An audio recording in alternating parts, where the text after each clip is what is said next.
our Awakening Your Innate Manifestation ability and taking charge of your hologram. So excited, and thank you for coming along. We had quite a big enrollment, so we had a maximum 20 fill up pretty quickly actually. So myself and a couple of others. So can you guys hear? A lot of people say they can't hear properly.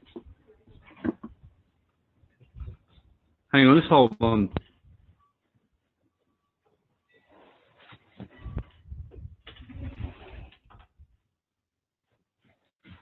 Can people hear me now? Okay, great.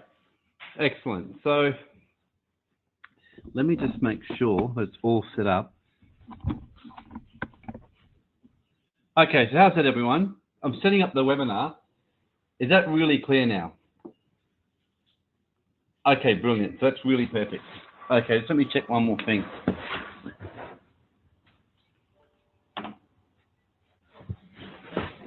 Okay, excellent. So welcome to our Awakening. Yeah, Rochelle's saying no sound.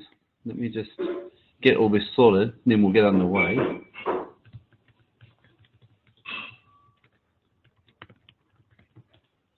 Okay, so everyone else can hear okay, can't they?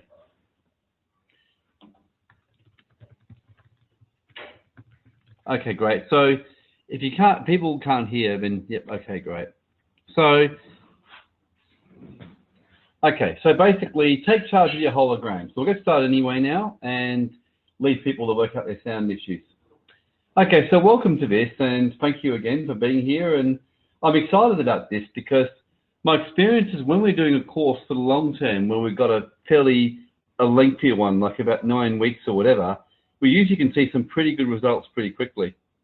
So essentially this week today is really going to be about getting you started in the basics of taking charge of your hologram. Now, if I repeat some of the things from the free webinar, please excuse it, but basically my experience of manifestation is repetition is the absolute critical key, and basically just drumming it in and drumming it in and drumming it into people is really important to absolutely make sure that people get maximum benefit from it. And eventually you'll find it will just start to hit and you'll know it before you can blink. So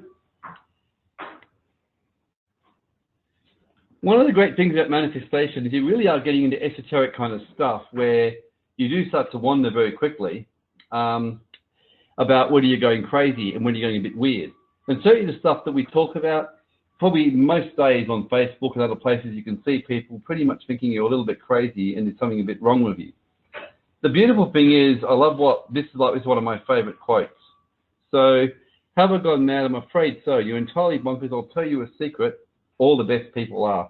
And I think there's a lot of truth in that. And we'd all agree that crazy people or unusual people are certainly a lot more fun to be around than very normal, boring, mainline people who accept life just as it is. So,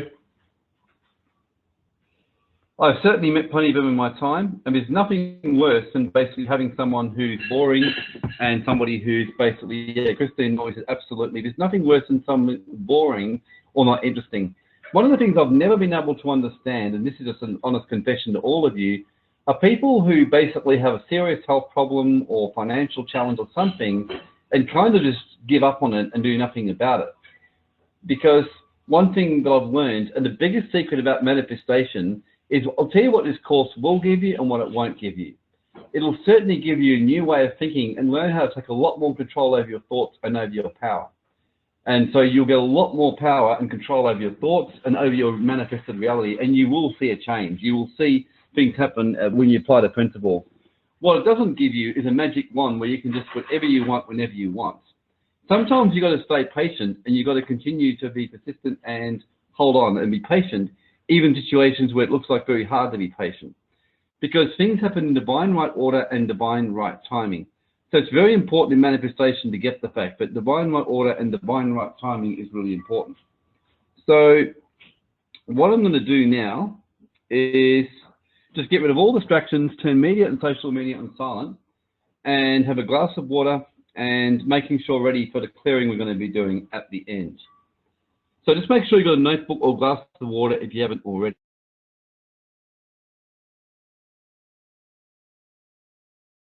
Yep, okay, so just so you know, everyone, I'm just going to give you a 30-second break. I'm going to move this to a different room because at the moment where I'm at, there's just a little few distractions that have come around about me.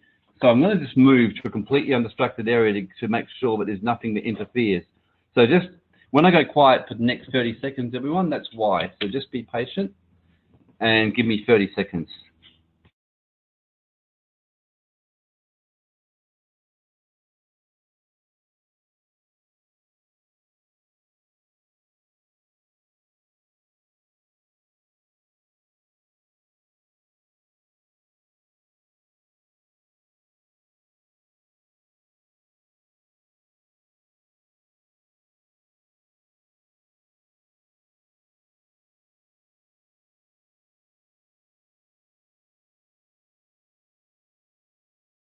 Okay, everyone, can you hear me nice and clearly here now?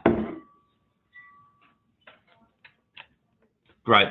Yeah, just in the area I was in the office area I was in, I just noticed there was things around. So I moved another part of my office where it's much more undistracted to make sure every one of you gets my full undivided attention. Okay, so this is an inner journey about ultimate responsibility for not only your life, but for what is happening in the world around you. So clearing your blocks and bringing transformation also means facing deep confronting truth about yourself, and it's about change and coming to a place of joy. So get ready. I'm not responsible for what awaits you ahead if you continue with course.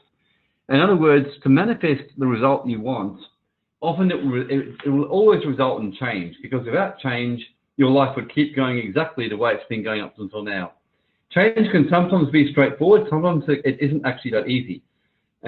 I know with myself, some of my greatest changes that have transformed my life, I would say they were anything but easy. So what I'm not promising you from this course is that you're going to have an absolute dream run, everything's going to go perfect. What I can promise you is that you will see change if you do it, and you will see miracles and start to see things really shift in your life. So the main thing is to be ready to go deep into the rabbit hole, as Morpheus would say, and really learn the deeper truths of how all of this actually works. So in terms of what's covered, so last week what we showed, it would be about financial miracles. And look, the last webinar, we had more financial miracles in that webinar, I think, than all of the others have done combined. I mean, we really did see extraordinary ones happen. So I'm certainly expecting and excited about what's going to happen on this webinar, especially as since the last one that was done last year, we've seen a lot more change and shifts in some of our own consciousness learnings.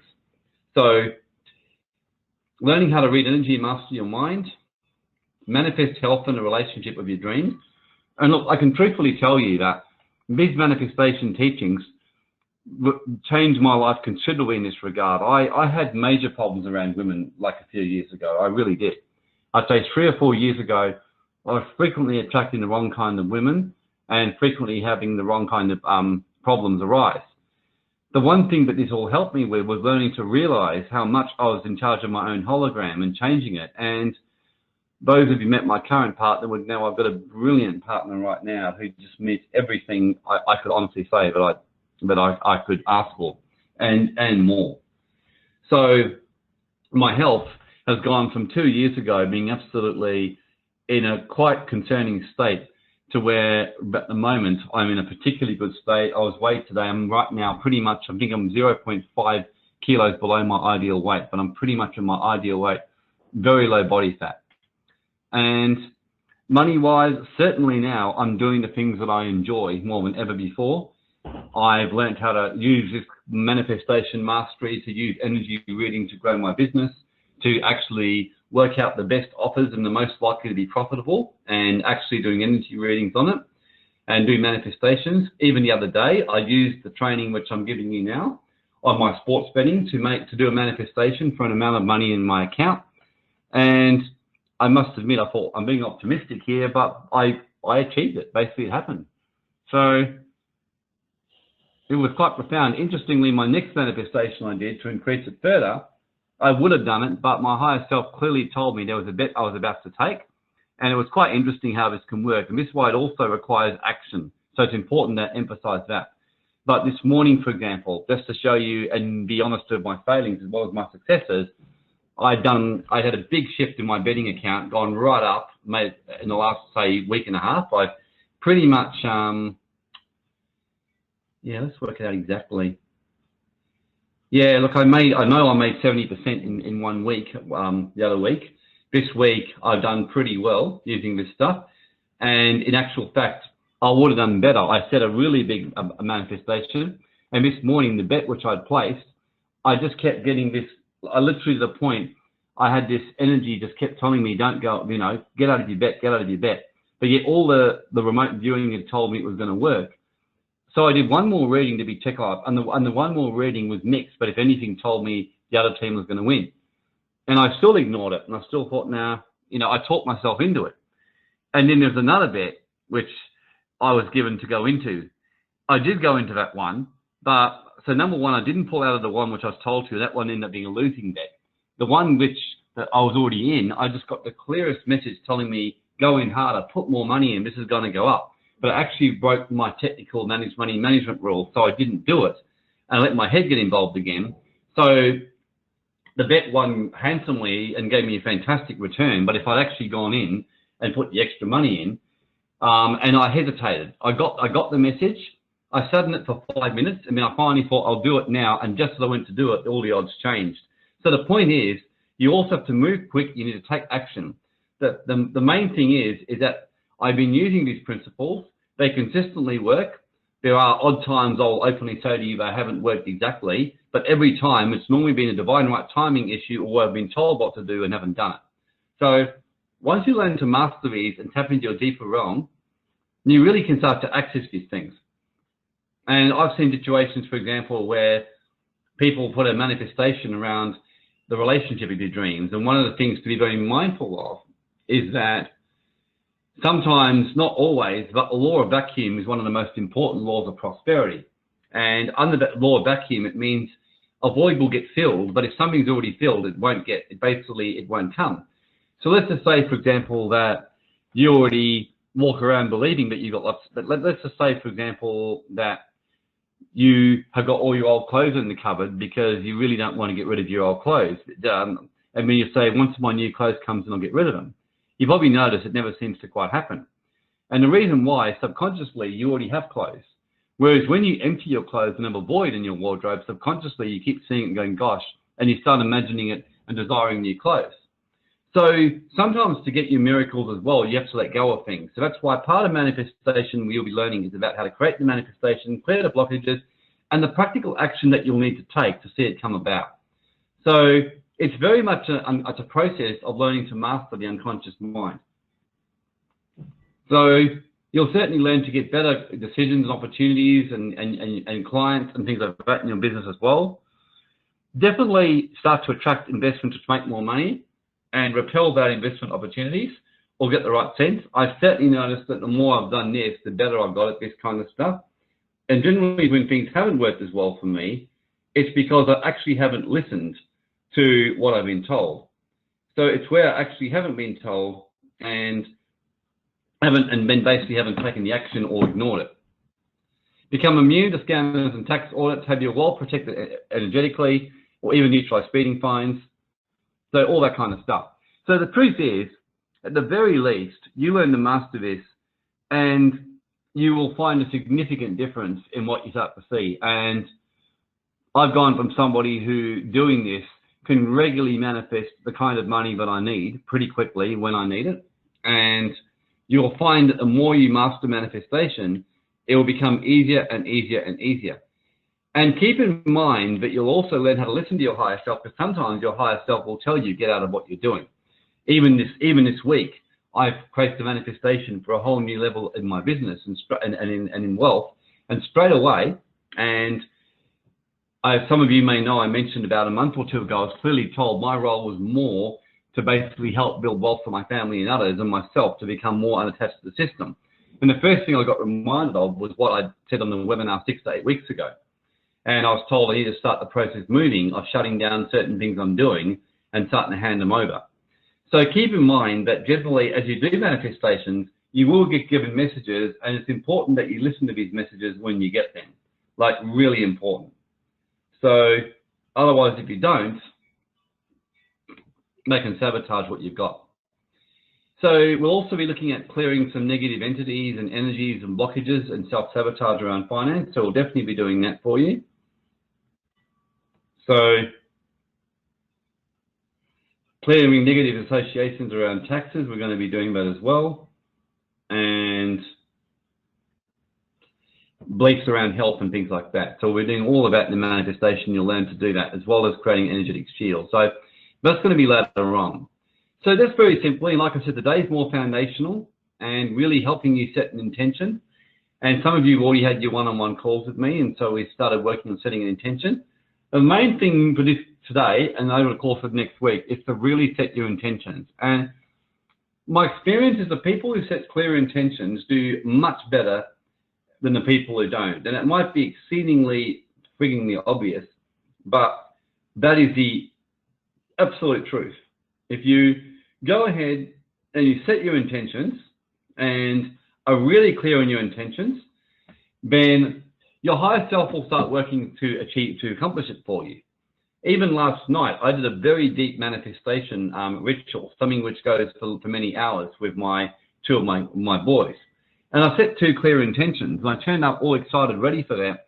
And everything that happened in my session was almost what I thought, this absolutely doesn't make any sense. It doesn't even relate to my intentions. But this morning, by this afternoon, I realized it actually relates perfectly to my intention, because it was what I was getting last night was showing some very major stuff. I had a couple of visitations, and I had a very clear encounter with I had less than normal, but I had one being who turned up and spoke to me for quite a bit, Archangel Gabriel, and then I had the 4 archangels together briefly take me into a higher place and showed me some stuff about to come onto the planet, and showing me what was coming, and showing me about a major spiritual thing that was coming, especially around finances and the economy, and a loss of freedoms of the law. And I know I've been mentioning this, but I was shown it very clearly.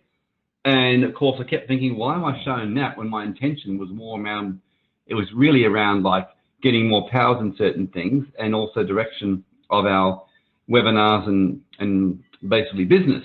And of course, this afternoon, I realized, gosh, it's very clear. It's telling me very clearly to be teaching people about manifestation, about spiritual consciousness work, because that's going to be so important with a major economic crash that's coming and economic challenges ahead. And certainly, I've been seeing emails come through from, I'm part of a very high net worth investment subscription, where generally the guys who run it, I got in through one of my clients, and they give probably the best informational investments I've pretty much ever seen. It's very expensive to become part of it, but the accuracy in the last 5 years that I've been with them is absolutely profoundly good. So, and normally they're pretty optimistic with the stock market when everyone else is not. Whereas right now on the markets, and they've actually, the last week, the most optimistic guy of them all came out and said he's never been so concerned about this market in years, but he said we're heading for some pretty big problems.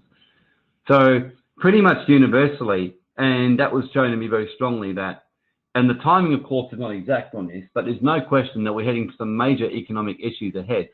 So the ability to be able to manifest and follow spiritual consciousness laws around wealth is more important than ever before.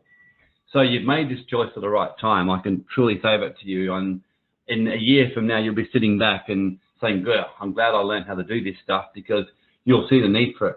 It also showed me, for example, the importance of doing some more webinars around sovereignty, around how to invest money, how to grow your wealth and things like that, and the kind of things that survive crashes. And it was quite profound, because on the very day, yesterday, just before I was going to go and do my meditation, I found this book on my bookshelf I'd forgotten about, and it was called 2020 Survival, written by the main guy who runs this high-level investment service. Only 2 or 3 books he's ever written, short but sweet but brilliant, telling you exactly how to, protect your wealth for a crash. Because he said in 2014, he said there'll be a crash will happen as sure can be by 2020. He said it'll happen sometime before then, and at the very latest by then. So. And he was sharing that. So really all the signs are given to me. So the point I'm sharing that for you is to show you how manifestation works, and to give you a bit of an idea that set your intention, but be very unattached to how that intention manifests. be very, very unattached. Because if you start, it's like, for example, sending a manifestation around a partner. Let's say your manifestation was, as a guy, my manifestation is that Cindy will become my wife and we'll have an amazing relationship, or for a girl, that Andrew, or some guy's name. The problem is you're manipulating it in a way, because let's say that they may not be the right person or right individual for you. So that's a situation where you'd say your manifestation might be around a really fantastic relationship, which is what I did with my manifestation when I was doing this in the past, which had sexual, emotional, and spiritual connection, and that we traveled the world together. This is what I put. But she had a wonderful relationship with my former wife, Grace. That was what I put in my manifestation, pretty much, that I'd have this wonderful partner who was intelligent, who we had a sexual, emotional, and spiritual connection. We traveled the world and places together, and she had a wonderful relationship with my former wife. Now, literally everything I put there, I've got. But I was very clear in my intention, and I never put the name of anyone, even though at the time when I first wrote it, there was someone who come into my life who I thought was amazing. And I did put, like, at that time, and you know, it'll be someone like her or similar or better than her, was what I put. Because this way you're opening it up. Another thing you can do is put things like the words grace and ease. And in that way, because otherwise you may get the manifestation, but with all kinds of drama. The point is you need to be very, very exact. So this is just a bit of framework with it and getting you prepared to understand how you're going to learn this and how this is going to work. So you'll be learning in the next few weeks about the laws of manifestation. We'll be looking heavily around the science behind it and why it works over weeks 2 and 3. Week 4, turning water into wine and how to access higher brain states, and really starting to do some pretty specific manifestations. And basically in week 5, this is where we'll be doing some very specific manifestations and teaching you the 5-step process, which I use in manifestation, and actively walking through that process. Week 6 to 7, there we'll be looking at energy reading, where we'll be introducing you to consciousness work. So that's going to be more very varied. So not really mastering any of it, but just introducing you to it and using manifestation and how you can actually use it in various situations. In all likelihood, we'll even be doing some kind of manifestation or energy work where we'll take you back into a process and do what's called a futuristic remote view. And this is very powerful, where you can do this on a life situation. So, as well as a brief introduction to trading or investing. Then we'll be looking at energetic tax minimization and asset protection. So here's where weeks 8 and 9, we go heavily into finances. So this is where we'll be covering very much around finances, taxes, and teaching some of my greatest secrets and about clearing imprints around that, and really opening up on the money consciousness. And by this time, we'll have cleared all the major blocks. So by weeks 8 and 9, you'll be loving every minute of it. Now, keep in mind, we will be doing money manifestations all the way through the course at different times, but we'll be just doing more specifically in these kind of ones. Now, I know I said to you we'll be doing a 9 webinar class. Well, I always have to go over and above, so we're doing 9 and then we're doing a bonus week. So effectively, you'll get 10. So this will happen 1 to 2 weeks after the program is completed to really make sure you're implementing it in your life and giving you some guidance on that. So any questions before we start?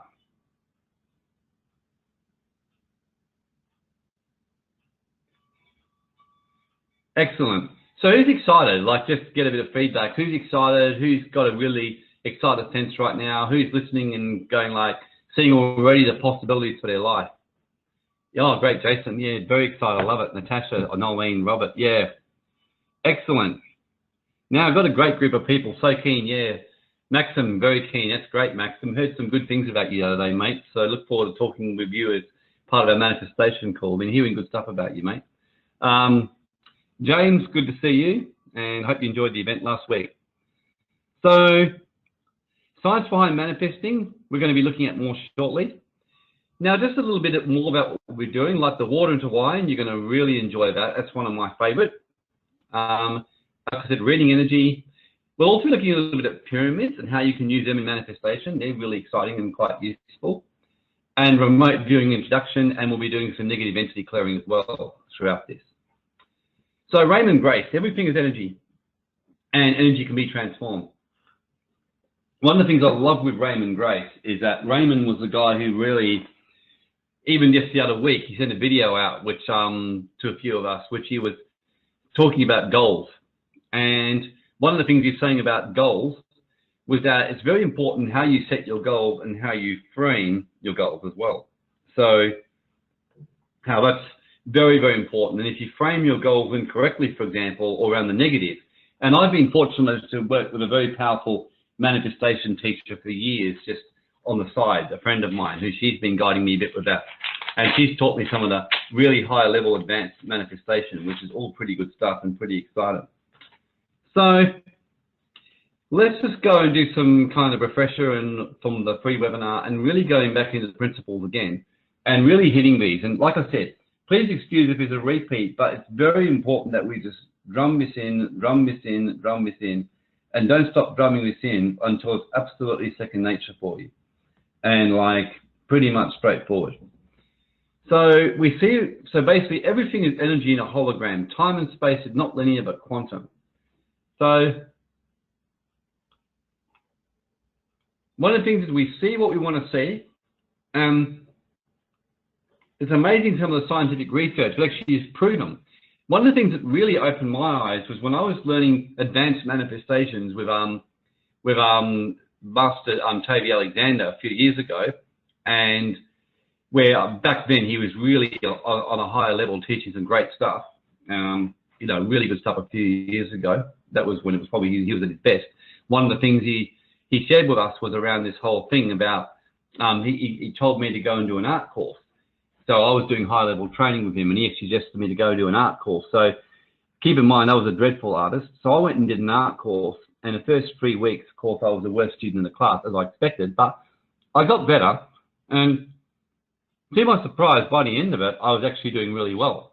And one of the things in art that I really taught was how your eye sees differently to what actually is the real truth. And I would see this with amazement, like you would. And they said the reason why most people can't draw is they go by what their eye sees, where you've got to go very differently. You've got to tune in, and they were teaching us how to tune in and get it exact. And as soon as I did that, for the first time in my life, I started drawing things that actually didn't look like a scribble and actually looked like a real picture. And that was pretty exciting for me. So your mind is like a radio transmitter which tunes into the radio stations of infinite realms of energy. We're manifesting every minute, every hour of the day. And we've mentioned that, but the more you realize that, you will actually realize that your whole reality you're creating. And there's so much layers that go on in us from our religious upbringing, from the mass mind, the mass consciousness, especially the imprinting of what's going on around us and what's being programmed into us.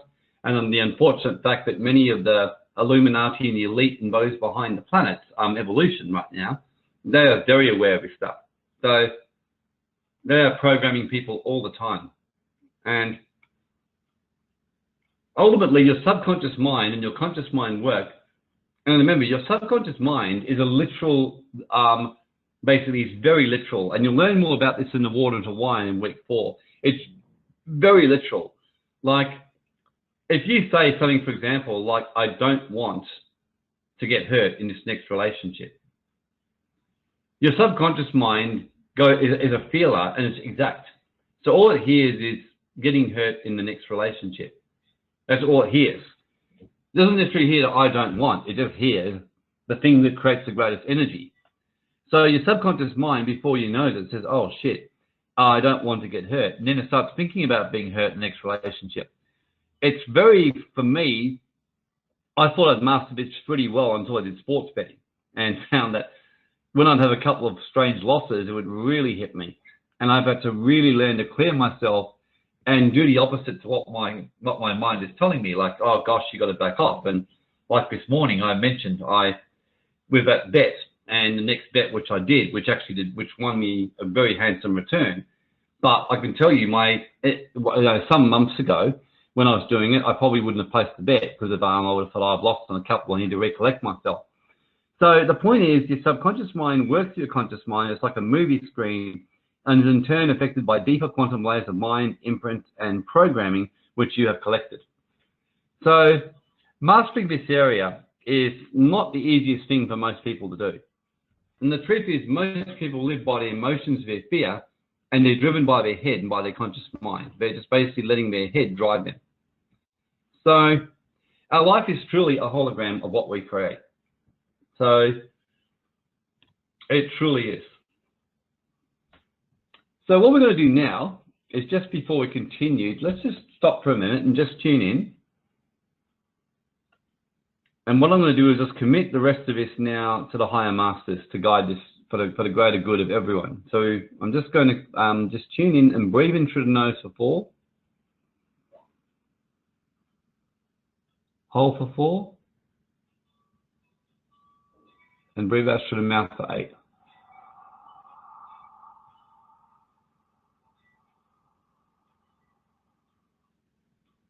So just do it again. Hold. And out for 8.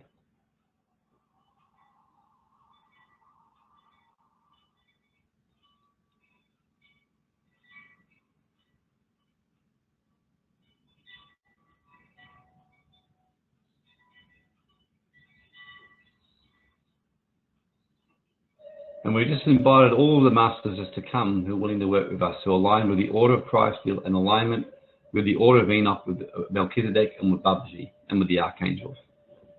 So some of you would be really feeling a sense now of angelic presence here. So if you're feeling something, just give me a Y. If you're actually sensing the energy of this, just lift a bit. Just put a Y in the text chat. Jason, Natasha, Nolene, yep. Julie, yep. Steve, yep, excellent. Really just keep maximum, yep. So you can really do this, and there's a ritual that I'll be teaching you towards the end, which you can do this, and literally when you create it, they'll come in pretty much every time. Mitchell, great, good to see you. So it's a hologram of what you create, and really you're the only one who can take control of the movie screen of your mind and start actually thinking differently and living and believing differently. You are the one who can change this around and transform this around. So science behind manifestation. So we're going to have a bit of a look at this one. So we've mentioned this one already, but the important thing to realize is that scientists are now seeing and observing and noticing the very, very same thing that you're doing as well.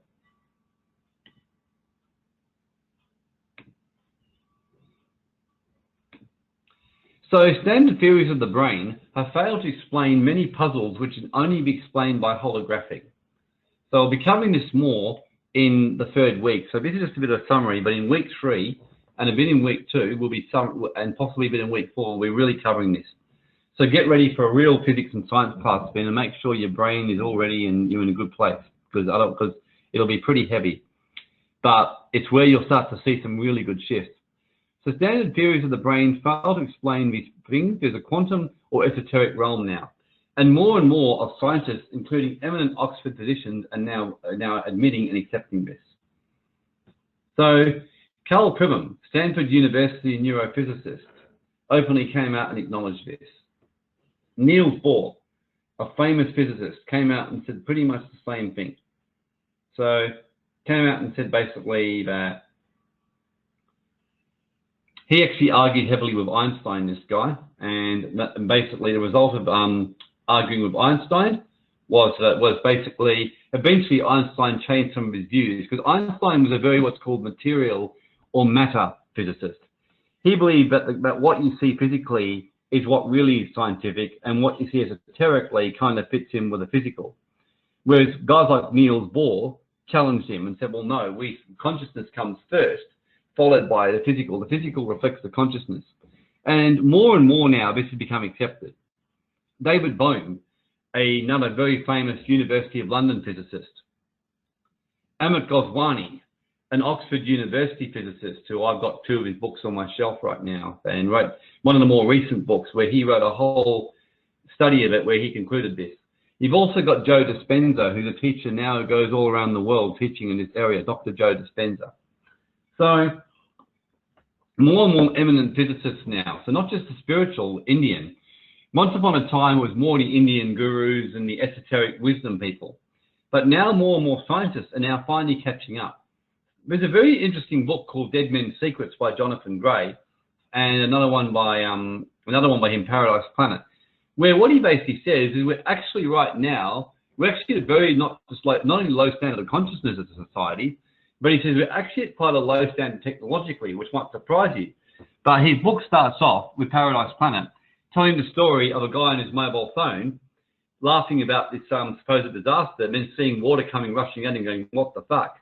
And he says, is this a futuristic book? He said, no, this happened and he said some number of thousands of years ago. And he then shows the archaeological evidence of how a flood wiped out the planet and things like that.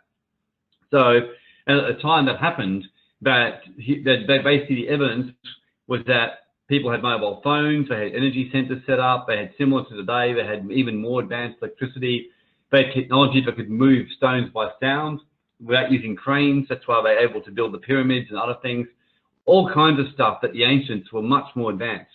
There was silver and gold jewelry, which they found, which still to this day, there's no silversmith in the world who can design it as pure and as fine as what they found. So certainly an evidence of an advanced civilization, alien, ETs, or certainly the planet once being a lot more advanced than it is today. So physicists realize that holographic science and quantum physics explains many mysteries. So e.g. recognizes a face not seen for years, that they've concluded is that a person with one arm, basically loses one arm, has a second arm working better. So a person who's only got one arm has their only arm working better because the functions move over from the other arm to that one. They've even done experiments about cutting out parts of the brain and the functions appear in other parts. And Raymond Grace, I remember, he was talking about how we put an energetic thyroid in people who had their thyroid taken out, and they would honestly feel it. I put energetic things into myself, and you can feel it when you really do it. There's Schrodinger's cat is a famous experiment about awareness and consciousness, and in all honesty, we'll cover that probably more in the third one. I won't go into too much detail because that will just absolutely blow your head in pieces, and you'll probably cry and hate me forever. But basically, it's a famous experiment about awareness and consciousness, where basically they did various experiments to do with a cat and a radioactive Geiger counter, and it really is the old chicken and the egg scenario. Like, basically, is the cat after say 60 minutes, basically in theory the cat would be either dead or alive if there's a radioactive device in a room with a cat, and so the question is, in terms of consciousness, is the cat alive or dead, or is it half alive, half dead? And I'll explain that, and I'll do my best to explain it. But basically, one of the most profound experiments that proved the fact that really our whole life is awareness, that how we see the world. And scientists now, David Wilcock's another one, has come out and they've been finding how the reason gurus can walk through walls is they are able to manipulate their consciousness, so they no longer see the wall as a physical solid device, they see it as particles or basically as liquid. And how Jesus could walk on water, for example, because he no longer saw it as water, as liquid, he saw it as solid. So he was able to manipulate matter and consciousness. Very high level dark magic sorcerers, quite a few of them can do this. And from the evidence I found, they certainly do, as well as some of the light yogis in India. But there are dark sorcerers and dark magicians who practice black magic who can do that kind of stuff. They can manipulate consciousness, and they can see liquid become solid or solid become liquid. So interconnectedness, every part is contained in the whole. So when Pribham did his stuff, he found in a piece of holographic film that every small part contained all the remaining parts of the others. He concluded that brains work the same. He concluded that memories were not localized specific brains, but distributed through the brain as a whole. So in other words, whereas traditional brain science says that each part of the brain serves a specific function, he challenged and argued that that's only because that's the way it's defined, or the way it's basically localized, or the way it's basically framed. But he actually said that in fact, all of the memories, that all of the brain contains all the rest of the brain, and various situations where people have lost part of their brain and then somehow those functions appear elsewhere have proven that to be true. So he concluded only holographic theory could explain it. And when they did laser beam experiments, cutting a holographic film with an apple on it in half, each half still containing the entire image. Scientists have discovered similar things with the nucleus of an atom in the solar system. So, for example, scientists have discovered that basically, if you've got an atom actually contains all the consciousness of the entire universe, every atom. In other words, they found that everything is completely interconnected. So that's why Jesus said, the kingdom of heaven is within you. When the disciples asked him, when's the kingdom of heaven going to come? In other words, when can we expect a new order of righteousness or a golden age to enter the earth? And Jesus' response was surprising. He never said, oh yes, very soon it will happen. He always spoke in the now, because he knew the consciousness was a now thing. He didn't say, oh yeah, in the future it'll all happen and this will happen. He said the kingdom of heaven is within you. In other words, all the consciousness of now, past, present, future, everything, it's all in you in the now. And in some of the higher level super teaching, like in The Religion of Tomorrow by Ken Wilber and Claire Gray's consciousness teaching, they talk about this thing called supermind or superconscious, where you actually are connected with every past life of everyone on the planet throughout time, where you become as God or omnipresent. So basically, the whole universe is in you. The golden age is in you. You can literally be living the golden age today, and I couldn't be too if we really live this and get this. I've noticed the more I've got this, I can be, and it's why people have asked me, like, you never lock your house and do things like that. And I said, because theft isn't in my consciousness. I'm not living in denial, by the way. It's one thing to just deny it. But I honestly said, you know, I live in this reality where I just see this, I've done protection over me. I'm just thankful for protection. And I live in this reality where I expect all this to work out. And that I expect, and I'm the creator of my own world. So that's what you can start doing. You can actually change your reality and start to shift what comes into your consciousness and who you are. It's why I love the Bible so much in its pure form, because it's the best ascension coding consciousness manual you could ever read. I mean, the coding and the affirmations are profoundly powerful to activating a golden age consciousness into you, because the Bible is full of golden age stuff in the pyramid activation book of Isaiah, or in the Daniel activation book of the stars, about a transition and moving into that time. So matter precedes consciousness. So in other words, this was basically what Einstein was argued, whereas the truth is that consciousness precedes matter. So let me just actually, so I don't confuse people, because I know what I'm trying to say there, but somehow it's got mixed up. So consciousness precedes matter. So basically, what this is saying is that Prabhupada argued if holographic was true, coffee cups, trees, table lamps might not exist. It's all an illusion. The mystics were right. Michael Talbot, in his holographic universe, absolutely argues that to be the case. And he's proven, and he shows numerous studies to prove this. So, for example, on the holographic universe theory, as you're looking at your computer or your phone right now, it only exists because you see it as existing and believe it does. If you can truly change your perception of it, then it will no longer exist, so to speak. It actually will not exist anymore. So, prevailing science feared holographic theory at the time. So, Paul Peets of Indiana University was determined to prove Prabhupada wrong. So he got some salamander fish and he removed the brain and put it back in soon after. And he made sure he changed the positioning. His theory was if a salamander's feeding position was localized in the brain, the position of the head was critical. It didn't matter where it was positioned, this would prove the holographic theory. What they found was the fish would go into a stupor, but once the brain was put back, the behavior would return to normal. He even put the brain upside down, it too fed normally. He had 700 operations in each one, same result. Peach became an ardent supporter of holographic theory, as you can imagine. And basically concluded there was no question it existed. The other principle of science, and again, we will be covering this more in week 3, so if you get lost, that's okay, as long as you're getting the overall gist of it. Who's finding this really interesting, by the way? Who's actually finding already this is making you go a bit, wow, this stuff actually is not just some esoteric stuff, but I'm actually getting some really good meat around all this. Who's finding that? I find that normally people are a bit more intelligent or rational in the head. This stuff really helps them go to the next level, because people who are a little bit, like I'm a bit of an overthinker by nature. So I find that learning this stuff for me transformed me. I became a much better healer and more powerful combining this as well as my visitations from the masters. So particles can become waves, and I probably should say, and vice versa. So electrons can manifest into a particle or wave. So when shooting an electron at a TV screen turned off, a tiny point of light appears, or it can dissolve into energy and become a wave. And TV, in other words, is exactly that. You see an image on a screen in the physical, but it's basically just a laser beam or laser waves, but are particles turning, waves turning into particles. So that's all it basically is. So this is why your thoughts can do that. This is why you have to be very, very careful about your thoughts.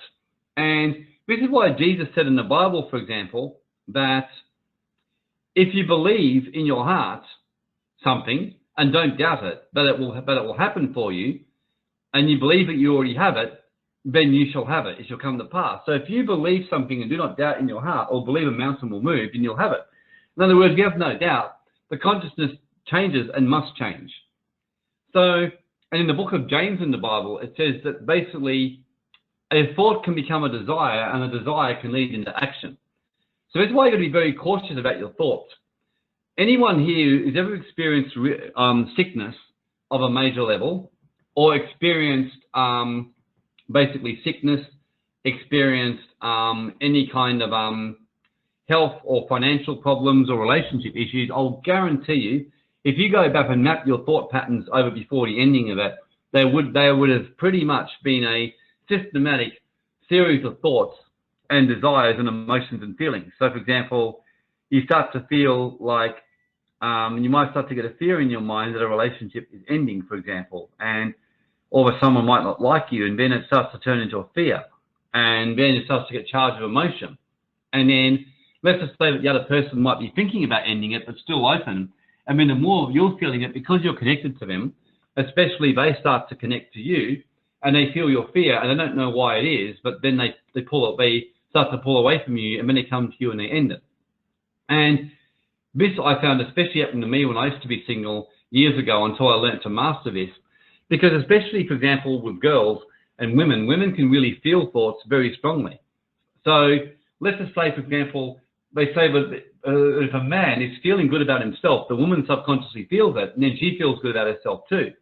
If the man's feeling negative about himself and about life, she feels it, and all she knows is she feels the negativity and doesn't feel good.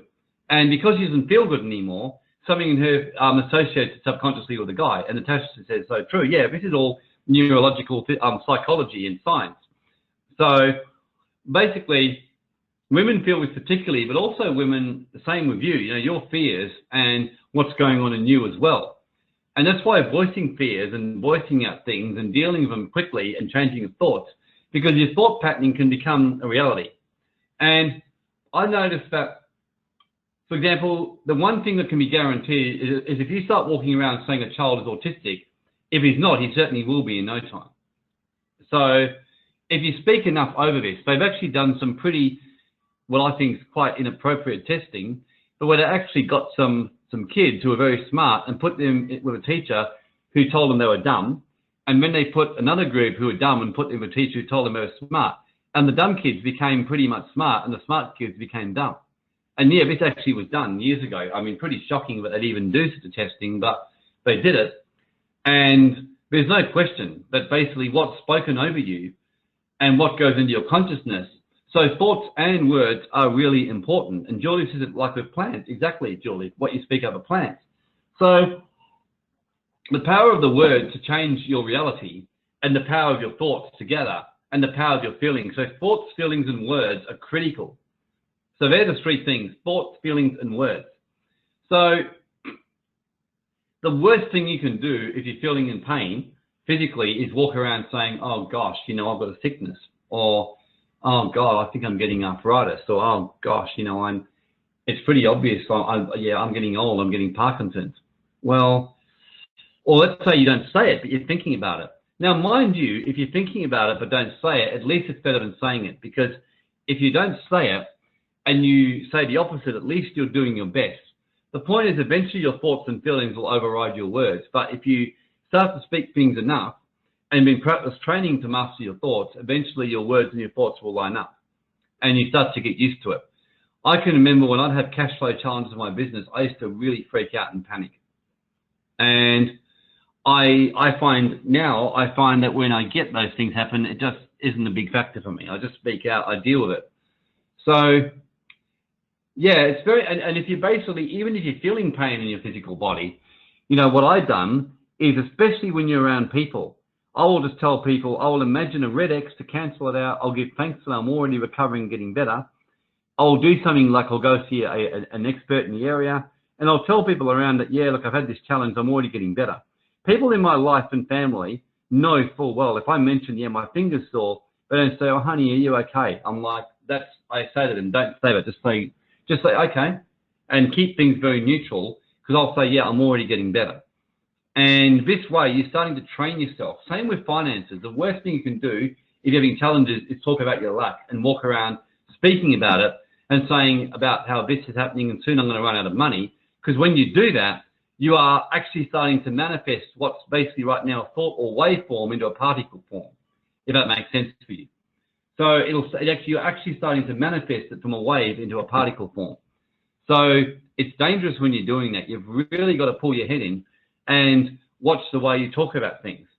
So the fact is, for example, right now in the now, if you've got enough money to comfortably live and meet all your expenses, then you're abundant. It's that simple.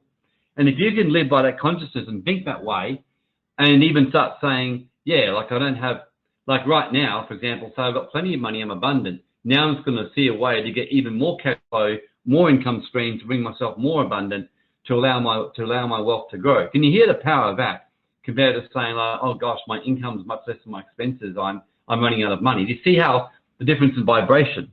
So whatever you're speaking or thinking is eventually it will manifest in the physical form.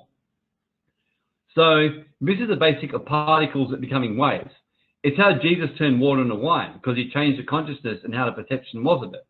It's how yogis in like India, like Sri Baba, create miracles, like he can make money appear in someone's hand or rock appear physically.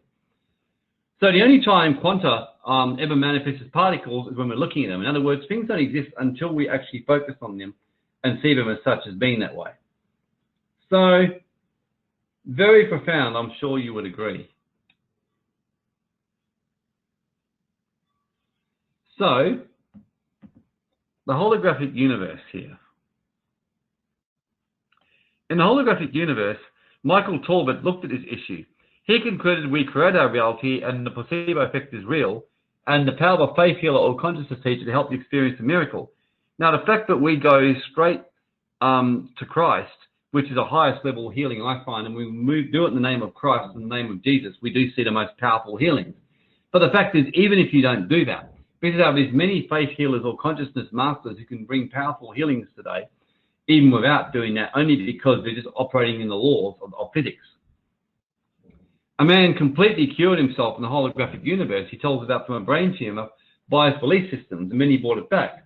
Like, in other words, he was walking around, he was told by his doctor that a particular drug would get rid of his brain tumor. He believed it, and he literally started walking around saying, oh, I'm getting better now. And he did. He started getting better, and it left really quickly.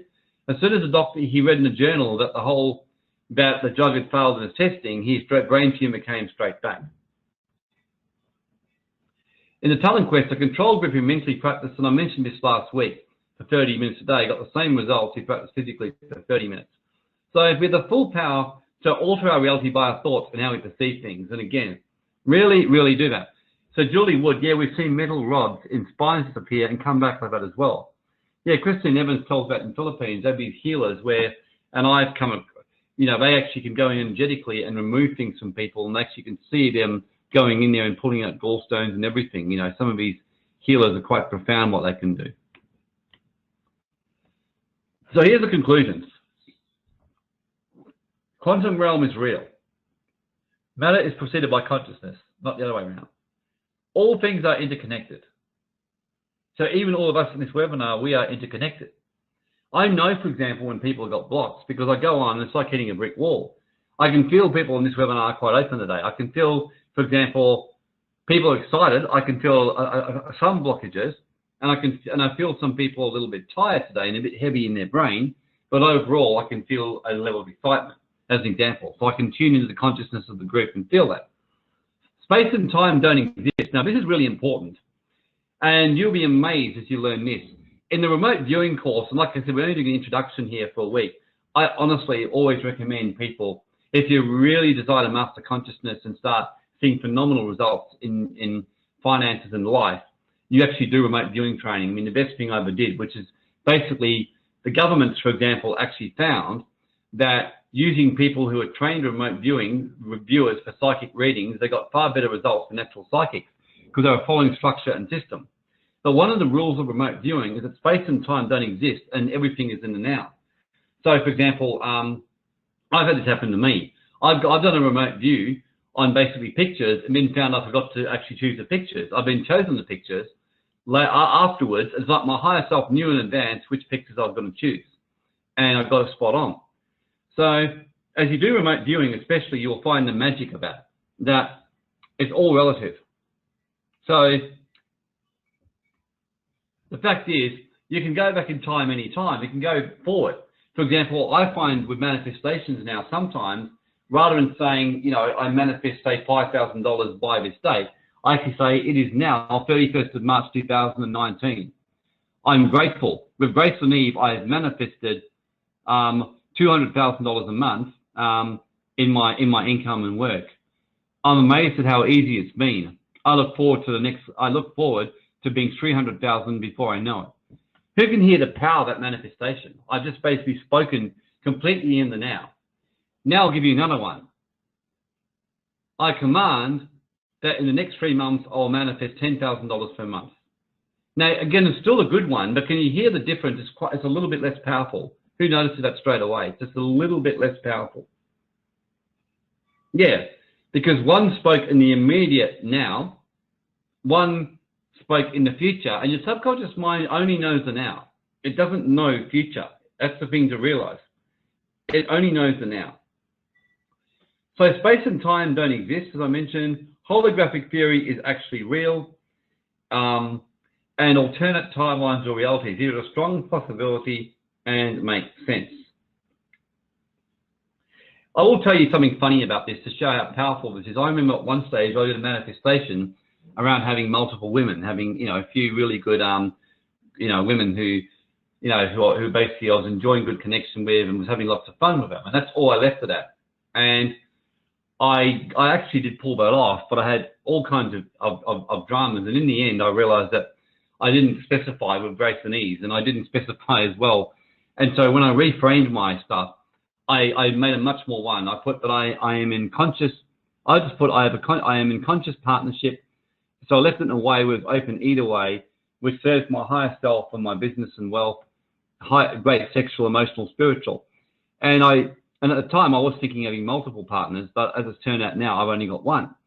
So by letting go and being unattached, and one of the best ways you'll get the best results in manifestation is really, in a way, being specific, being unattached and being open to the divine will, which is far greater than yours, and being more and surrender to that divine will. So looking a little bit more at the magic and scientific of it. So I've mentioned this, and this is, like I said, I really go over and over and over this because you need to get this. So that's why I'll hammer some of this in. The law of attraction and frequency it's not moral, emotional, it doesn't care. So if you're having financial shit going on in your life and you're feeling it's so unfair, in all honesty, the creator, source, the universal laws don't give a rat's ass. They really don't. It's like, it's just what is. And that's one of the things that I worked this out years ago. But ultimately, it's a bit like kids say, it's so unfair, but you won't let me do this, mum or dad. But at the end of the day, you go, well, our rules, this is how it works while you're living in here. So the point is that following these rules and following these laws, it's not immoral. So if you really, would you all agree with me, if you desire abundant health and desire financial abundance, that rather than arguing about how the way it works, you just learn the laws and how it works? Who would agree with that? Who thinks it's a much better way, but you just learn the laws, you master the laws, and you get on top of it? Exactly. Christine, Brett, Jason, Rochelle, Natasha, yeah, absolutely. So you can only assume that if something isn't working in your life, it isn't the laws that's the problem, you're the problem. It's the fact you're not following them or you don't know them. So if something isn't working in your life, it's not the laws that's the problem, it's the fact you're not following them. You don't know them. And you can be a master of something, but if you have energetic and karmic blocks, subconscious programming or brainwashing, it doesn't matter what you do, you'll keep attracting back to the same hologram or blueprint you've created and set in part to yourself. And the Path of Least Resistance is a really good book that was written where they've proven this, that basically people naturally attract back to the same blueprint unless you actively change it. So the key to realize is that, and also it's the other, that's why I said about karmic blocks. Because, for example, in my case, I've shown very clearly how important it is for me to focus on helping others get wealthy and not to be focusing on personal gain. Nature of my path. And part of it is past life stuff. We've seen that numerous lives I've done that. I've focused on my own gains. So this lifetime, I've been very clear to make sure that I'm doing things properly and focusing on the higher laws. So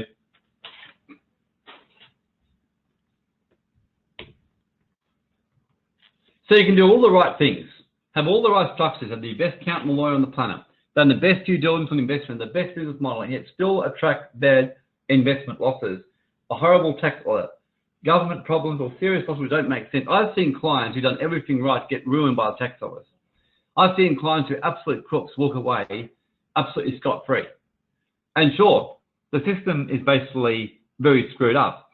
But at the same time, I have noticed the difference in their consciousness.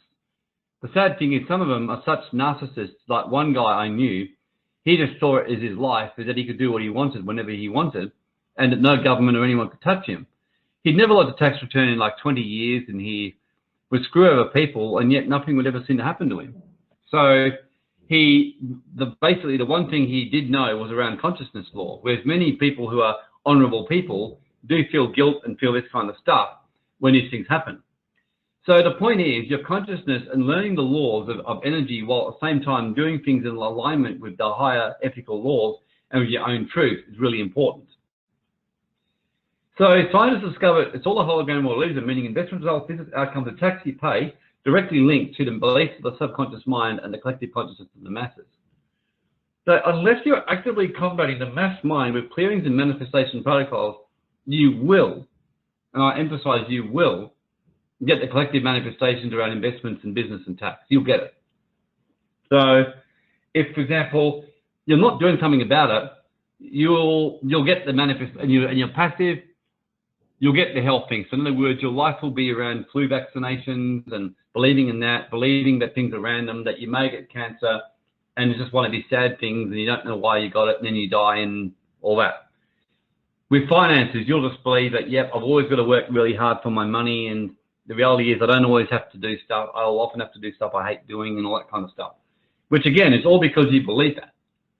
And it's interesting that I've noticed with my kids who've got a very pure consciousness and who've been allowed to do that from young, they've learned about working hard, but at the same time, they pretty much said from day one, our desire is to work in the things we love and enjoy.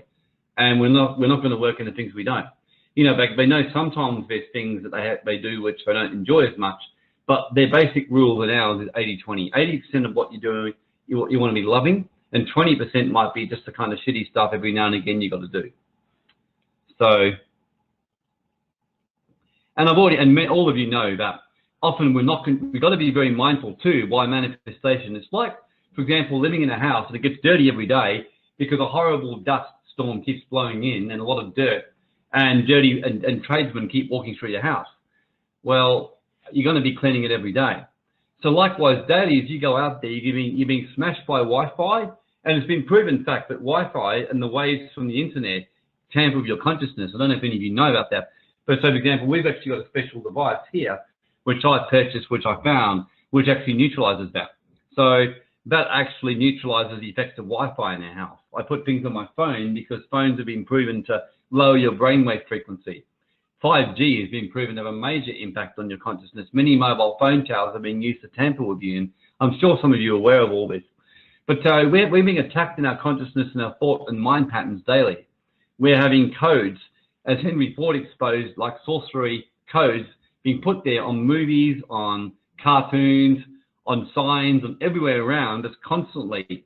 And, you know, we just for 2 days, a couple of months ago, drove around deliberately looking to just be aware. And we were shocked even around Fremantle and everywhere we looked how many like signs we found and really horrible programming.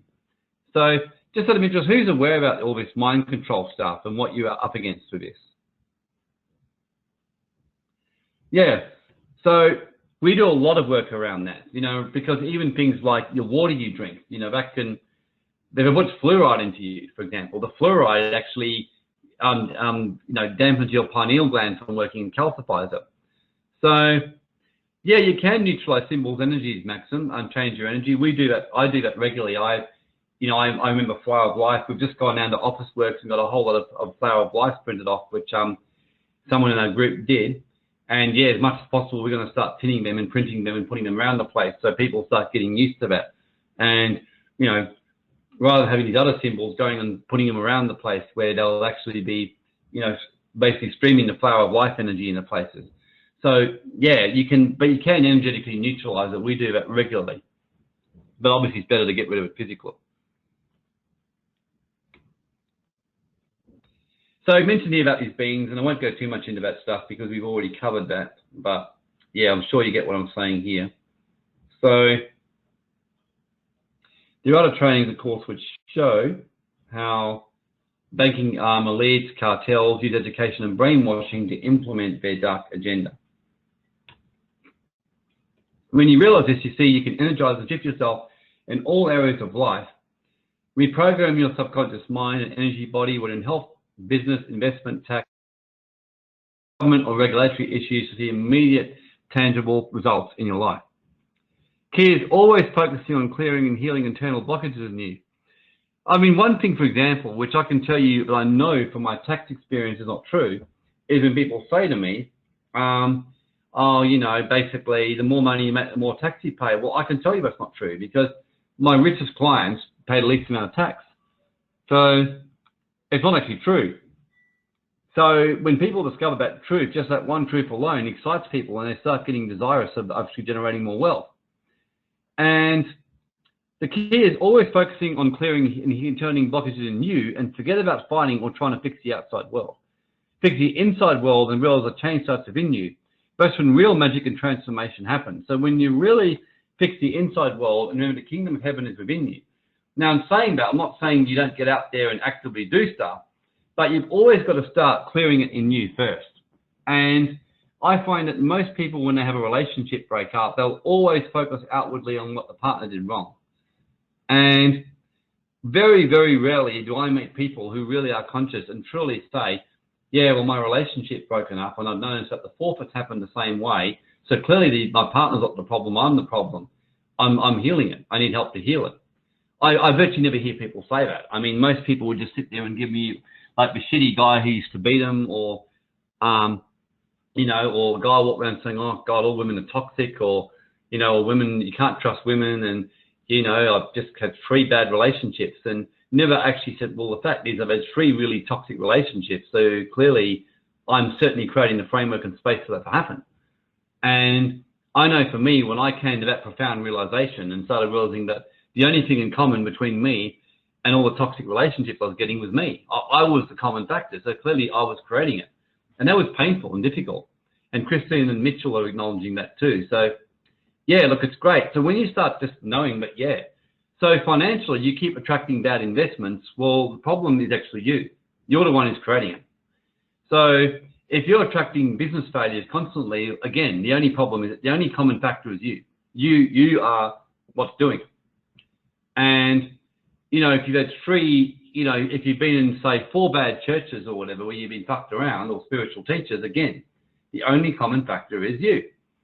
So when you start to approach life on that one, then you absolutely do that and don't face the ugly truth. I mean, I'm really, you know, pretty seriously looking at doing an ugly truth webinar with my partner, Tammy, because there's so many single women and single guys and we've talked to, and like, yeah, and talking what I call the brutal truth.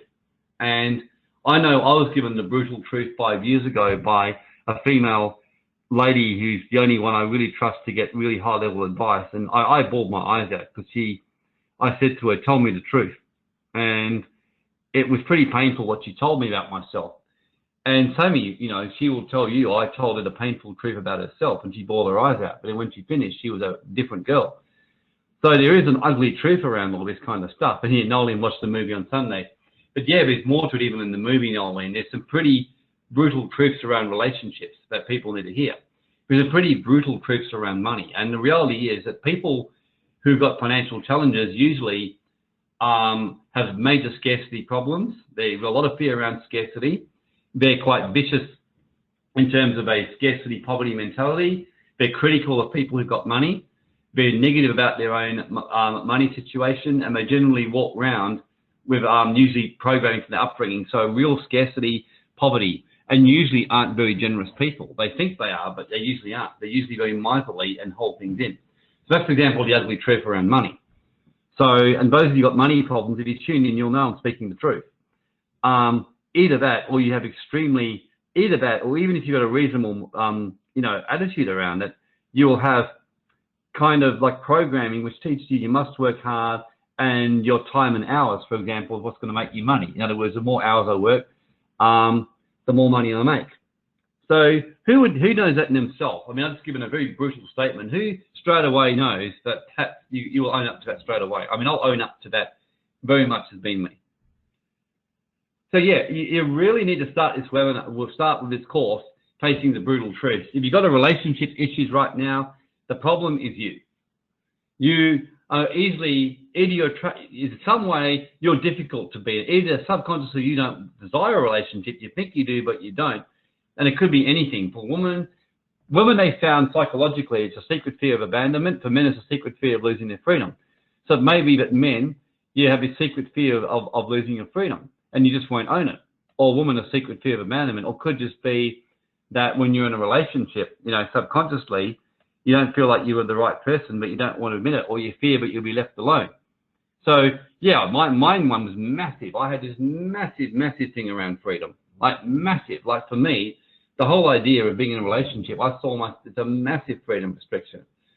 Ironically now, I've got a partner who had a massive abandonment fear, so we worked quite well. I helped her with that, but she helped me with the freedom, and she was amazing. She actually said to me, she accepted pretty much early on. She said, look, if you desire to go about a woman, that's fine, just be honest with me.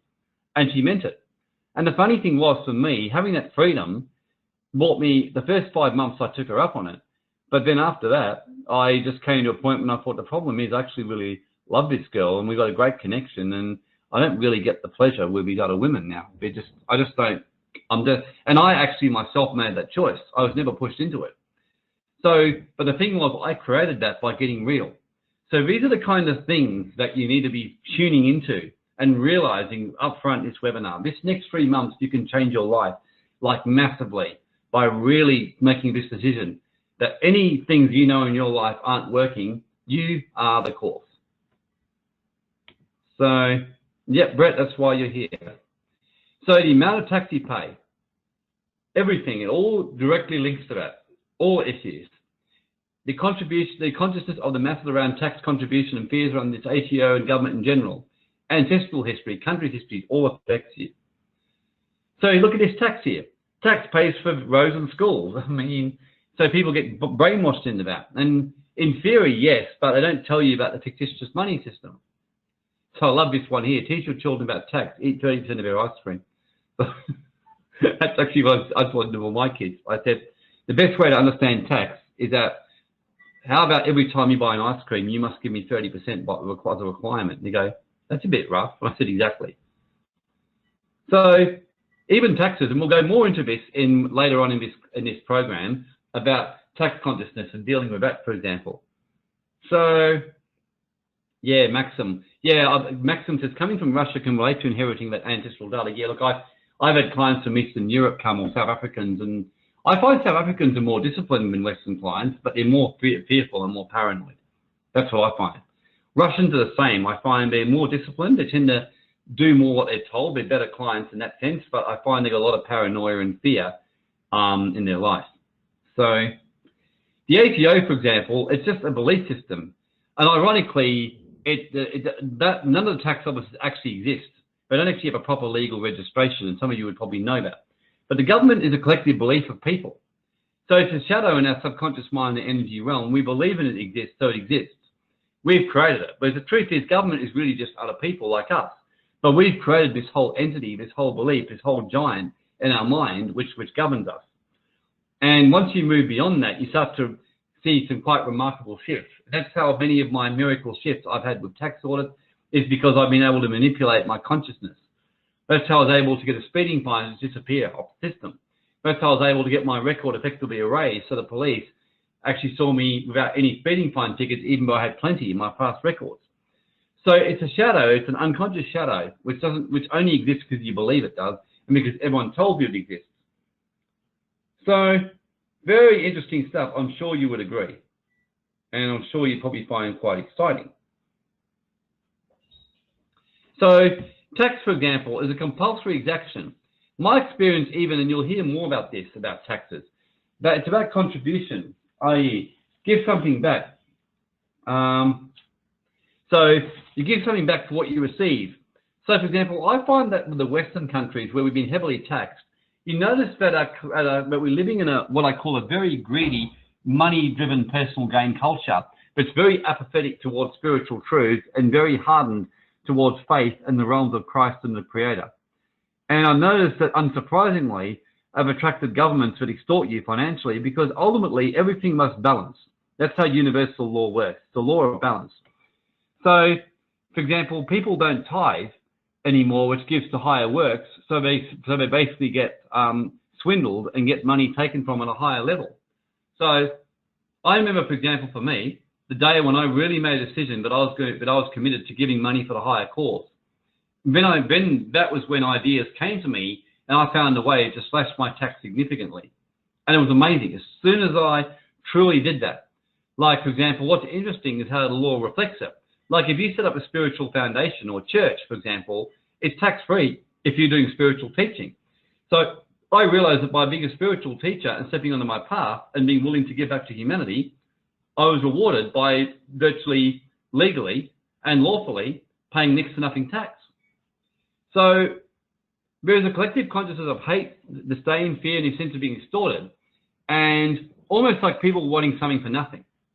And because they want something for nothing, guess what? The universal law balances. I find people who pay no taxes and make lots of money and use it for their own ends, inevitably get horrible things happen to them. They end up like with government audits or people suing them or divorce settlements or end up in jail or have a toxic partner. In other words, you'll always have something to make sure you're giving back and contributing back. So that's why, and you'll be learning more about this, like I said later on, the realm of contribution and higher contribution. So you'll be learning about this. I do a whole course on the tax investment regulatory one, where some of you now have access to, where I'll go into this in depth, you know, when I teach about this stuff and about exactly how to actually, you know, recognize common law responsibility to honor life, liberty, property, and contributing a fair and equal responsibility to the benefits of the collective. Once you move into a realm of higher contribution and fair dealings in your business and use the law of fair exchange, you can claim the right to be free and sovereign from tax. So basically, it's understanding being generous, and certainly, and I've taught this before, and like I said, I've always been very conscious of personal interest in saying this, but I can truthfully tell you from my own life and from every spiritual teaching you read anywhere, and Catherine Ponder's dynamic law of prosperity, she says, become what's called a tither, or the law of the tenth, giving a minimum 10% to spiritual teachers and those who teach you, of putting money back into that way to ensure the continued growth of spiritual teaching and energy work done for you, and you'll always prosper. And 10%, and she goes one step further. She even says give another 10% to humanity, to the poor, and helping people. I've noticed that people who are generous givers just get abundance. Like, I've had my uncle was a generous giver to spiritual teachers and to higher works and to the poor and the homeless. Even the day William was out, and you could see him glowing when he came back. I said, what happened? And he said, well, he explained to me that he actually went out there and he felt compelled to buy a grilled burger for a homeless person. And he was just so happy about it, and in such a good mood about the fact he'd done it. So I find this myself, that nothing better than I've done things like that before where I felt compelled just to do things for them. So it's very important that you be a giver back, and that gives you the right. Because subconsciously, you all know when you start hoarding money for yourself, something in you feel, unless you're really dark and you really are part of a dark sort of culture and completely disconnected from love and higher truth, something in you goes, it doesn't feel right. You know, something in you says, no, this just isn't right. You know, this just really isn't right. I'm sure you know what I mean.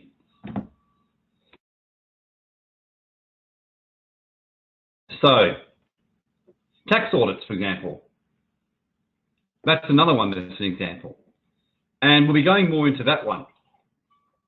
And I won't share too much about this now, but just to say that I find that even, you know, experiences, clients who get audited, for example, I find they're generally paying attention to detail, they're hostile towards authority, they have sloppy books, head in the clouds, or in some cases moving to a higher level, and part of the challenge is to stretch them. So they're kind of a way to wake people up and put a carrot up your ass. That's how I describe a tax audit or any kind of government audit. And we'll cover that more in our later webinars. And for example, I used all these principles to get this result in my own tax audit, which I had back in 2012. And believe you me, I had quite a few mistakes that year. So, negative money experiences, we're sharing more about that, how all that, investment blockages. So negative money experience around business or financial loss, investment blockages, like having problems. You know, because ultimately we attract on the frequency we're at. So our imprints around money affect us and create the holograms of beliefs in us. So if we believe investments are unsafe or risky, we'll be fearful and more likely to attract losses. The other one too, I would go further, is say being unattached or being attached. So when you become attached to money, in some way you end up losing it. So as soon as you're attached, you tend to lose. And that's why, for example, you'll find it's quite interesting. That's why I can remember until I met a really, really great partner. I used to notice in my early stage of dating, after Grace and I separated, that whenever I'd be exclusive with a girl, I would end up basically sabotaging it, because I would somehow start feeling like, like basically attached to the relationship, and I really want to make sure I keep this girl. Whereas when I had multiple girls, I was unattached. So if someone ended with me, I'd be like, that's cool. And so ironically, I get more. And that's why many guys who are players get lots of girls, because they're really unattached. And that was why it was great when I manifested a partner who were able to work both our stuff together and have a great kind of relationship. So it's important to realize that you tend to, when you get attached to something, like that's why people who tend to not have much money tend to stay that way, because they keep holding on to what they've got. I found that when I've just been willing to give away what I've got, or just put it all on the line and really do it with faith, that's when I've seen the greatest results. So things like, if we believe they're risky, if we have fears or resentment around taxes and restrictions, this can keep us from growing and expanding in our business, as I mentioned here. Because, so we resent paying tax and contributions to society, or fear becoming a target. Speeding fines are the same. Creating manifestations. Let's do some numbers. So what I would desire you to do now, and like I said, we're going to just give you a bit of an introduction to manifestation today, and get you thinking about this, ready for next week's class when we'll start doing manifestations and actively doing them. So I desire you to write your current monthly income goal. So write your current goal, or what you desire to make. And let's just say, and we're going to say this.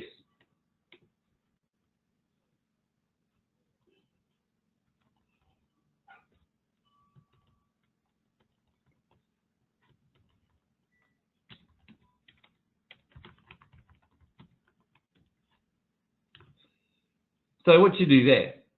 So for example, what you can do right now is go ahead, and in this way, it can show you, for example, what it costs you, for example, when you don't take action. It's quite important to realize it's quite a useful exercise. So you look at the monthly income goal you truly desire, look at exactly what you made last month and what your taxes were. So you really got to write down two figures. So for example, and I'll just do it here, like e.g., let's just say your goal, we'll make it a bit different, 25,000 per month. Basically, let's say that's your monthly income goal. So let's say that your monthly income was, you know, $10,000 per month, and you paid a 25% contribution or tax. Okay. So are you all understanding what I'm saying? Then the next thing is make a calculation here.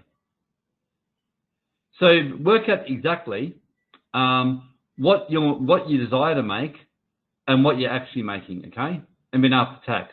And if the after tax is too difficult for you, just for now, do the top part only, okay?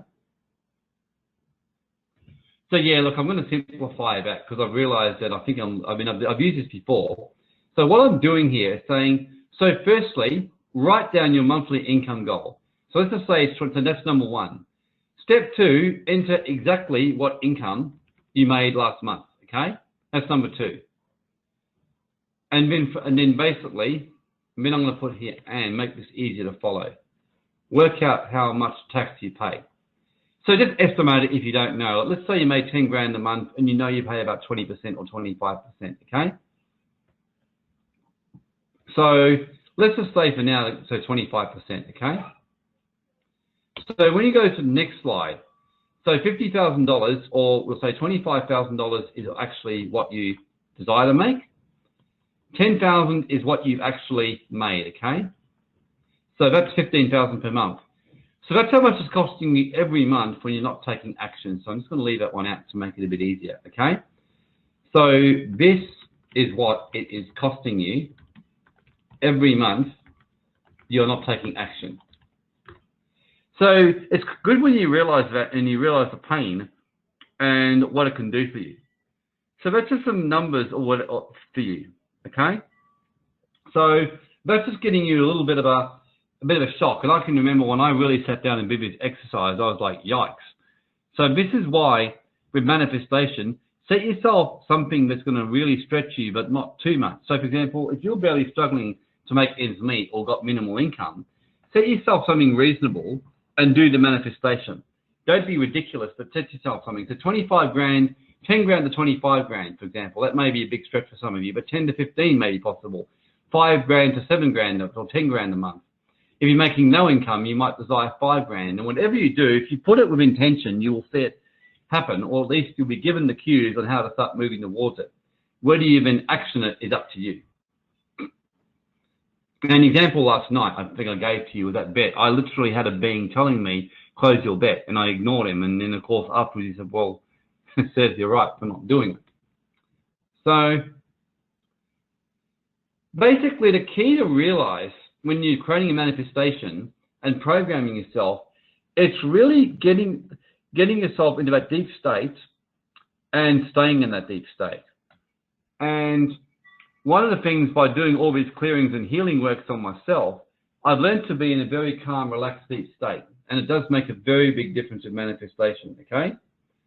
So who's noticed, for example, like who's done that exercise, by the way? Like who actually wrote out their income and can see straight away the difference? Bit of a motivator, isn't it? If you add up for a whole year, like for example, let's just say that you're making 3 grand a month and desire 5 grand a month, 2 grand times 12 months of the year is 24 grand a year you could have. Nolene's got work to do. Yeah, exactly, Nolene, you do. And I remember reading a book when I was younger by Noel Patterson, or Noel Whittaker on finances. He showed how much money you could have by age 60 just by saving $1 a day. It was quite profound from age 18. So the power of taking action. And the biggest thing you'll learn with this course of manifestations, different to many other spiritual trainings you'll do, is you will be pushed to take action. And if you come to me saying I'm not seeing any changes, I'll be like, well, my only guess is you're either not taking action or you're not doing the exercises, because you will see shifts. Some shift faster than others, but you will see shifts. So the deeper your brain state, the stronger the programming, like hypnosis. So your subconscious doesn't know the difference between the truth and what is real, not real. So if you believe you'll be fine in a tax audit or pay low taxes, a way will arise for it. So you can brainwash yourself with expecting abundance to come to you, protection, safety around your wealth. The more money you make, the less tax you pay. And so we're going to be doing a manifestation around clearing your chakras and this. So we're going to be teaching you more about this, but today what I'm asking you to do, and before I start, Mitchell's just put, Warren, you'll be happy to hear I received a random $13 payment from the ATO for some unknown reason this morning. Well started. You always be thankful for everything. And I had this happen to me recently, Mitch. I had $16,000 just turn up, and I'm like, what is this for? And I found out it was some commissions from someone decided just to pay it to me for all the work I was giving them. So yeah, you get things like that. So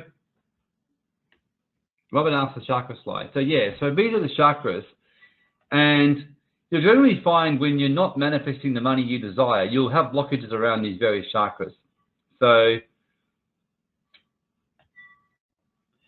So what you need to do to finish off today is we're going to do manifestation. So I'm going to get you to do a manifestation around the income that you'll have by the end of this course, okay? So just to do this, and there's been one or two of you have already done this manifestation, you can do manifestation for a specific amount of money, say by the end, say in the next 4 weeks. So that's my suggestion. Set a date for the next 2 weeks or 4 weeks. So we'll be doing different ones, but so for now, let's set a manifestation for the income. So what you would say is something like this, as an example. So it is commanded by the laws of the golden liquid realm, and we'll do something like this, say 5,000 per month, whatever it is, or more. That's one way of doing it. Another way of doing it, of course, is to do this.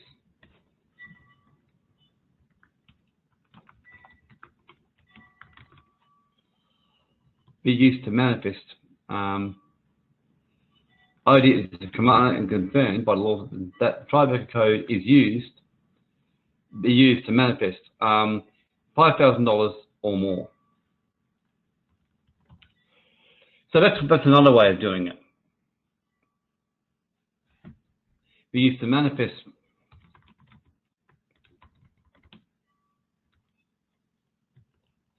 So you can do various things. So whatever feels right for you with grace and ease. So it is now 31st, that's another way of doing it. So just go over what resonates with you. The Tribeca Code be used to manifest $5,000 a month or more in income with grace and ease. I am grateful. I am grateful for this. So something like that. Or is commanded by the laws of the golden liquid realms and the chemical powers that the Tribeca Code be used. So what I'm going to do for now is I'm going to use this one. And I'm going to say it's commanded by this be used to manifest 5,000 or more. And what I'm going to say by, I'm going to say this. On or before 31st of March.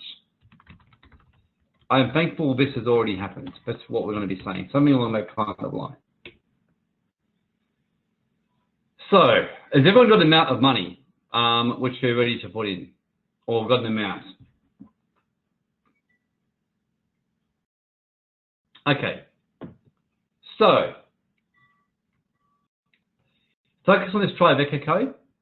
And what you do is imagine, rather than that fish, imagine the amount, like 5K. If it's 5K a month, just put 5K plus with a circle around it. Okay? 5K plus with a circle around that within that circle, okay? So you can even draw it on a piece of paper if to help you. Or just look at it there and imagine it in there.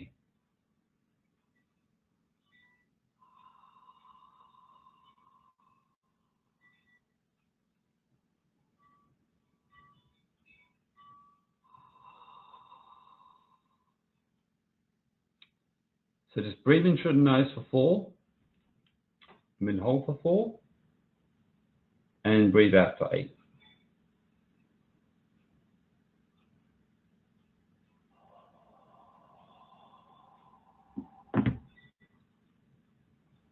And inhale the Tribeca Code with the amount of money into your third eye.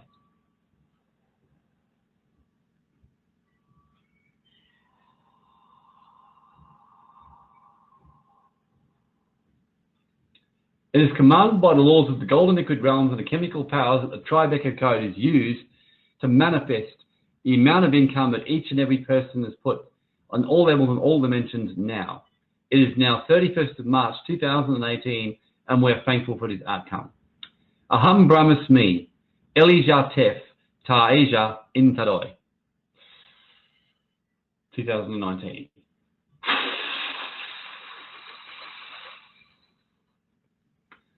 Receive the activation. And now we're going to program it into your whole auric field. So keep breathing.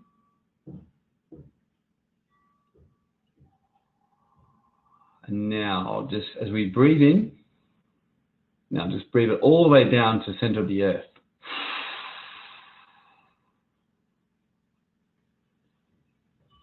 And as we breathe in, all the way up to 36 inches above your head and hold. And then breathe out straight into your heart chakra.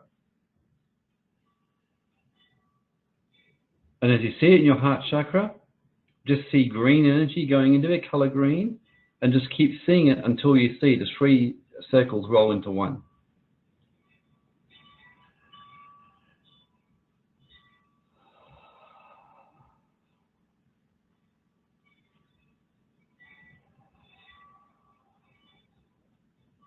Then as we breathe in, then breathe out, send it down to 6 inches below your feet.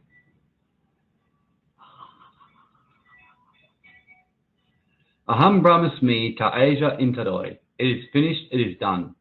Amen. Just take a sip of water.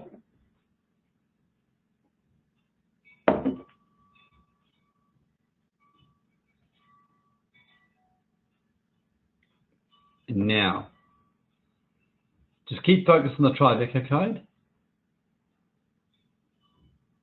It is commanded that all blockages of any kind, in any way, in the way of this manifestation be cleared on all levels, in all dimensions, in all parallel dimensions, through all incarnations, in every single part of each and every person now. Aham Brahmasmi Ta'eja Intadoi.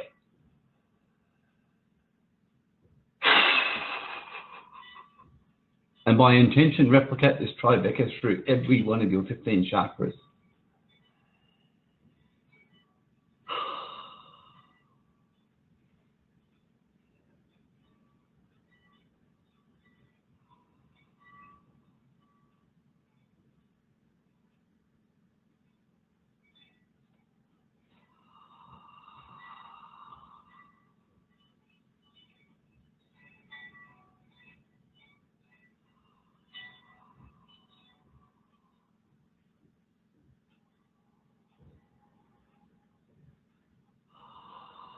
Quite a few blockages here. Still feeling a clearing. Just imagine a violet flame, like the same color as that pink circle on the left, going right through your whole energy field.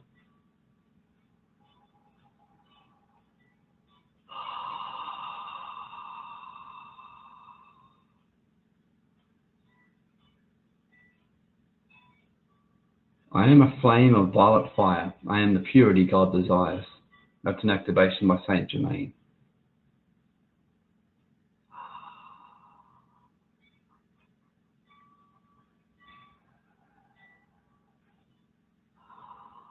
Okay, so it's cleared now. So have a drink of water and just quickly share what you felt.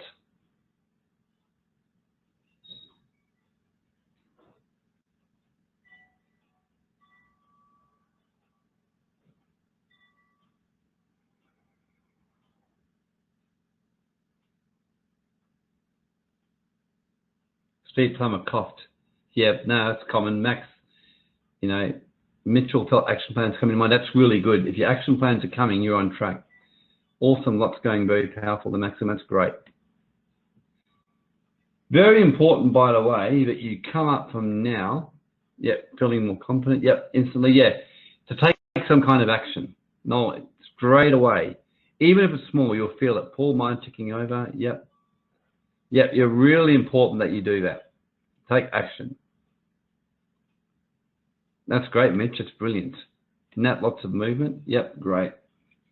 Excellent.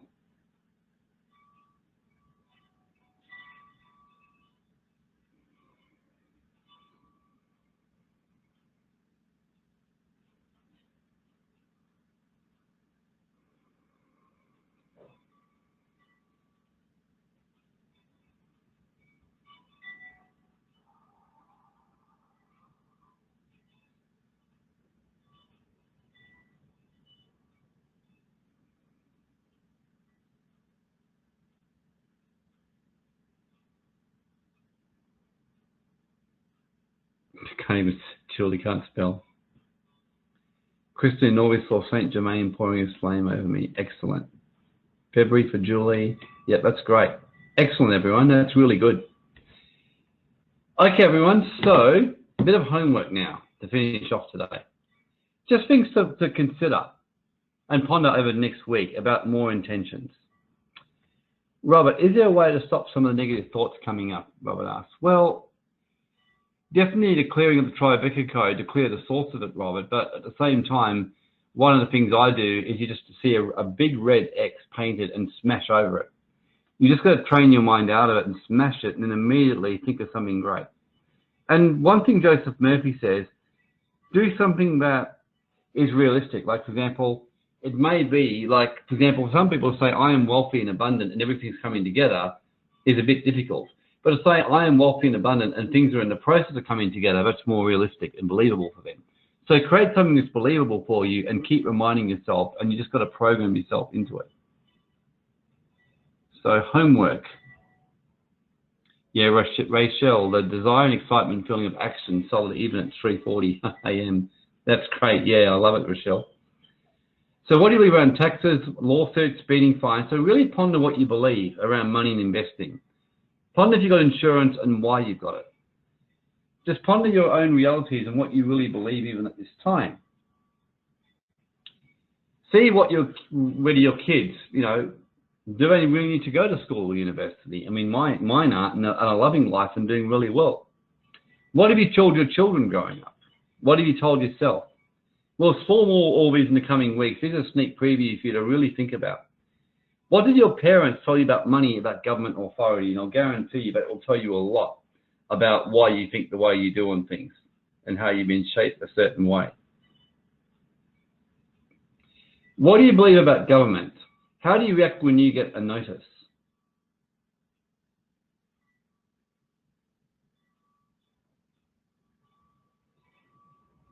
What restrictions do you impose on yourself? So final questions before we end today.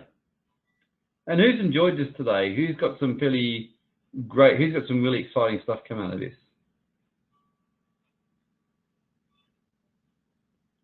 Excellent, brother. Natasha, Jason, great, excellent. Yeah, look, I always love doing this kind of stuff and seeing the changes in people. Fiona, great as always. I love you, Fiona, too. Thank you. Rochelle, very excited. Yeah, I love it, Rochelle. Love your energy. Maxim, yeah, look forward to keep going. Yep, excellent. Julie, balance between survival and manifesting. Yeah, absolutely. Christine, the possibilities are opening, feeling the energy start to change. Oh, absolutely. You will see it more and more the more you do it. Okay, everyone. Well, thanks a lot, and I look forward to seeing you next week. And on Sunday, by the way, like I said, you'll really enjoy this one. We'll finish off the Dark Masters. We're going to be doing some teaching around laws of prosperity around the Sunday webinar, so people will come to that. So you'll really enjoy those ones. So thanks, everyone. Look forward to seeing you all.